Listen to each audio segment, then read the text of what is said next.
The Night the Scarecrow Walked by Natalie Carlson.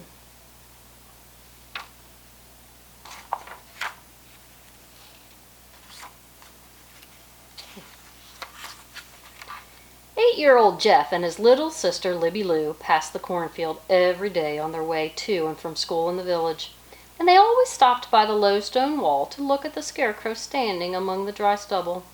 He was a skinny scarecrow in a long, ragged coat. The wide, shapeless brim of his stained felt hat hung low over where his face should have been.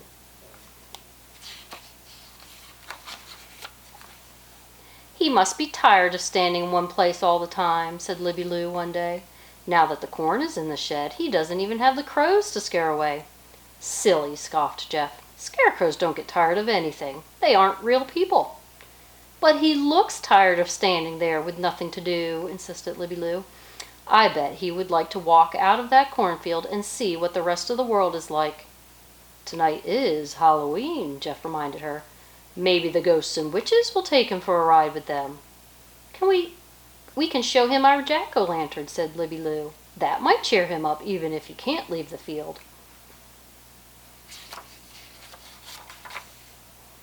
Each Halloween, their mother picked a special pumpkin and scooped out the insides. Then Jeff and Libby Lou cut out the eyes, the nose, and the mouth, and Libby Lou lit the candles inside. At that instant, the pumpkin broke into a bright, warm smile. Jeff and Libby Lou would walk to the village with the jack-o'-lantern and hold it up to Aunt Jane's window to scare her into giving them homemade donuts and cider. So that evening, Mother and the children worked busily to bring the brightest, warmest grin to the pumpkin's face. "Keep to the road," warned Mother. "You never know who might be up to mischief on Halloween night."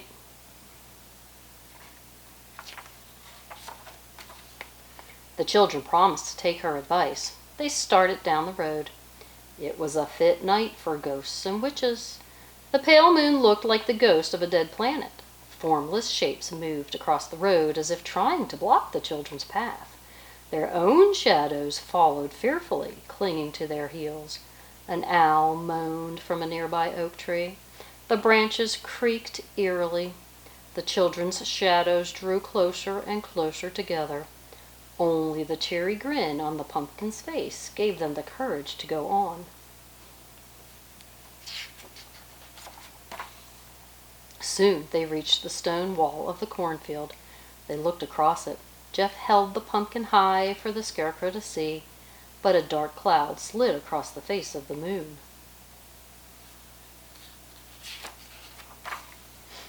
When it had passed, Jeff stiffened. "Look!" he exclaimed in a frightened whisper. Libby Lou stared through the moonlight. A tall, lanky figure stepped from the scarecrow's post. It was draped in a long, loose coat, and the floppy brim of a hat fell over its face. It slowly stalked across the stubble. "The scarecrow," Libby Lou whispered back. She clutched Jeff's arm, and the pumpkin's smile flickered. The weird figure moved toward the wall below them with stiff, jerky steps. It clumsily climbed over the stone. It started up the road toward them. "The scarecrow is coming after us," cried Libby Lou. Jeff dropped the pumpkin. It fell with a dull thud and its grin disappeared. The children froze with fright. There was no light but that of the ghostly moon. There was no movement except that of the gaunt figure coming closer and closer. Then Jeff and Libby Lou screamed. The screams loosened their legs.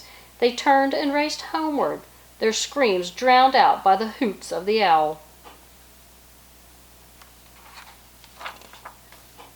Mother met them at the door. Her own face was pale under the porch light. "What's wrong?" she cried. "What has happened?" "The scarecrow," panted Libby Lou. "He walked out of the field," said Jeff breathlessly. "He chased us," cried Libby Lou. Mother relaxed and laughed. "It was probably just the shadows of the trees," she said. "Things do look scary on Halloween." "No," said Jeff. "The scarecrow really walked out of the field and came after us." "I'm not going to Aunt Jane's tonight," declared Libby Lou with a shiver. "It's all your fault," accused Jeff. "He heard you wishing he could leave the cornfield." "But I didn't mean on Halloween, when everything is so spooky," said Libby Lou. Mother led them inside.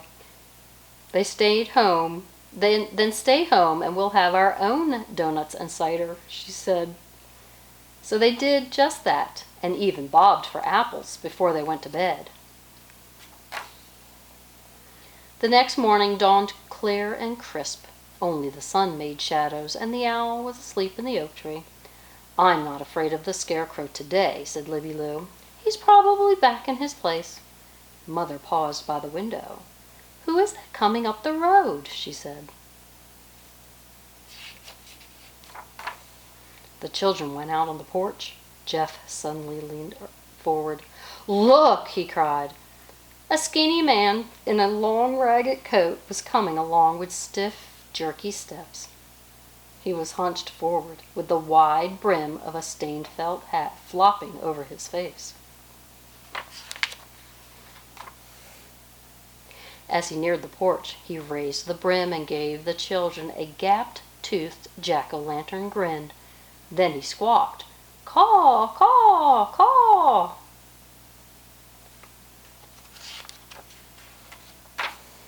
Jeff and Libby Lou stared at each other.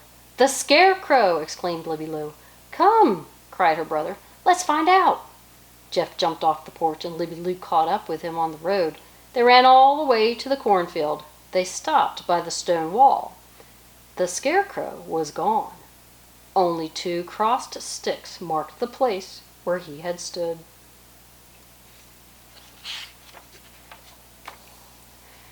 For a few moments the children couldn't speak.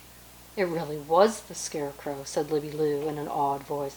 "He got so tired of that field that he decided to leave it and see the world." "No, silly," scoffed Jeff. "That was a man that we saw walking just now. He must have helped himself to the scarecrow's clothes last night." Libby Lou stubbornly shook her head. "I know it was the scarecrow," she insisted, "and I'm glad he got out of that field, even if he did scare us more than the crows."